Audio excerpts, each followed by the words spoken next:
Alright guys, so today I wanted to finally get around to making my YouTube channel. I've been contemplating on doing this for years and years and years, and then finally I just kind of said, alright, let's do it. One thing I'd like to talk about is this hobby in general. It seems like there is a lot of information out there online, but not necessarily so much within the YouTube community. And one thing I've kind of found throughout the years is that with this hobby in particular, I feel like it's a pretty introverted hobby, and also a lot of the people are kind of introverted. Nothing really makes me more mad than trying to learn stuff about a reef tank and how it works, and then all you see are videos of people with music. You don't really learn anything, and that's not helpful to anybody. So what I'm going to try to do is kind of show you guys the process of what it's like to rebuild a tank after it crashed. Now the tank you're looking at right here is an Oceanic Dual Tech reef tank.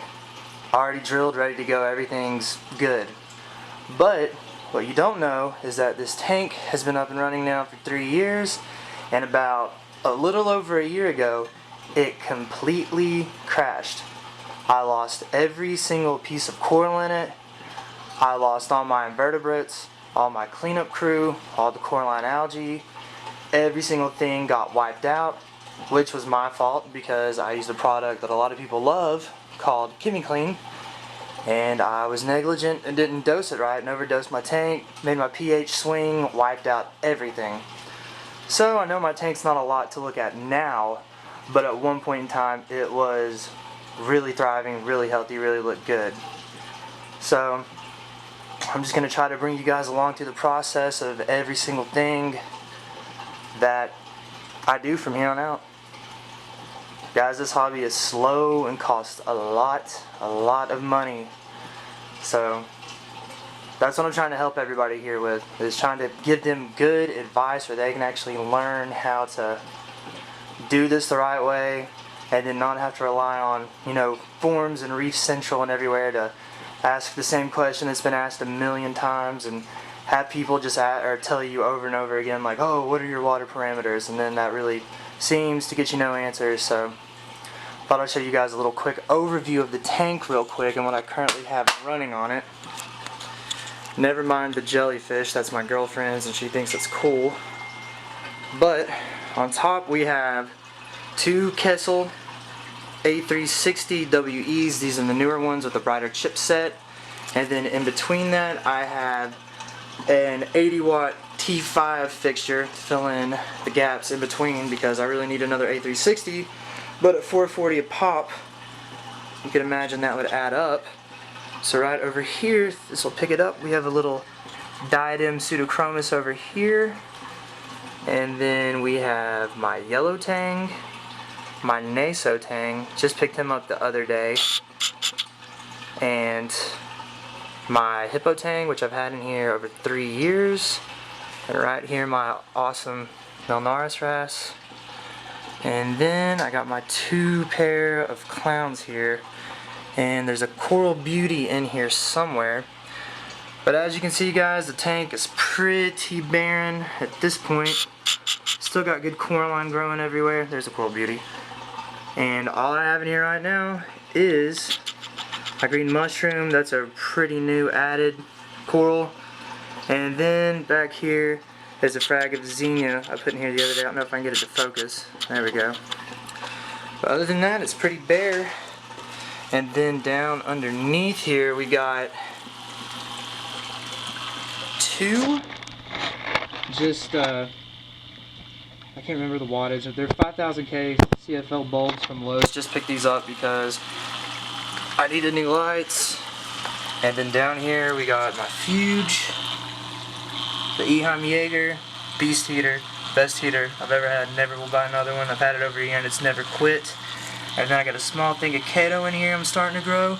And then if you look really closely through here, I have some Xenia growing because I'm doing an experiment right now with these Kessils because I think they are too bright for Xenia. And another thing, the Xenia back here in this tank used to cover over 2 square feet of my tank. So I know Xenia will grow in here. The only difference is that now I'm running the Kessels, whereas before I had a 12 bulb ATI fixture, was 500 watts. The only difference now is literally the Kessels. So, and also another thing I want to point out about Kessels. Guys, when you get Kessels, these goosenecks don't come with them either, alright? I think these are like $40 a piece, okay? But the limit you have is with the goosenecks, as you'll see here, you can really only get them about 4, maybe 5 inches over the tank and keep them centered. Because if you try to hang them, you know, at the 14, 15 inch mark where Kessel says, the goosenecks won't allow you to do it. So the next thing I'm buying are the 90-degree angle adapters. So hopefully I can get these bad boys up off the water a little bit more, and hopefully maybe the Xenia will start to grow, because it grows at the bottom but not very efficiently. So guys, I'd at some point like to do a review on the Kessels, but honestly the jury is still out. They're still new and I don't have enough coral in here to give you guys, you know, a good review. But one thing I will say is that since I've had the Kessels on, I run a GFO reactor and I've never really had bad issues with phosphates, but with aging T5 bulbs, definitely there was cyano growth.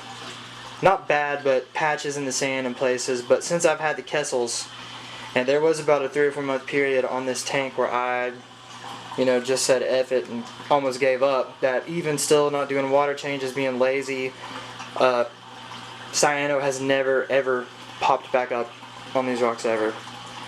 So anyway guys, I just wanted to give you a little bit of an introduction on my channel I'm starting, and if you guys have any questions or anything, just leave some comments down below. Also, I want to shout out a couple of people on YouTube that have honestly been a saving grace for me, and this is kind of why I'm starting this channel, because obviously YouTube is a lot easier, you know, and more fun to learn than getting on, you know, reef tank forums. That's just boring and there's a lot of elitist blah blah blah. But Reefer Gill, great dude, great channel, has a lot of really good informative information on stuff there. And also shout out to New York Stilo. When I was first getting into this hobby, you know, a little over 3 years ago, I learned a ton about everything from him. And I think he's got some issues going on with his mom and he's having to take care of her, so that's why he's not as active anymore. And also I know a lot of people hate on Mr. Saltwater Tank, but Mark Hallian's got some good stuff. I mean, like him or hate him, it's a pretty good channel to, you know, try to learn some stuff. And reef builders. But anyways guys, just a quick introduction, and I'll hopefully as soon as I get some more coral and add some more things onto here, I will be able to do some more updates. So, peace.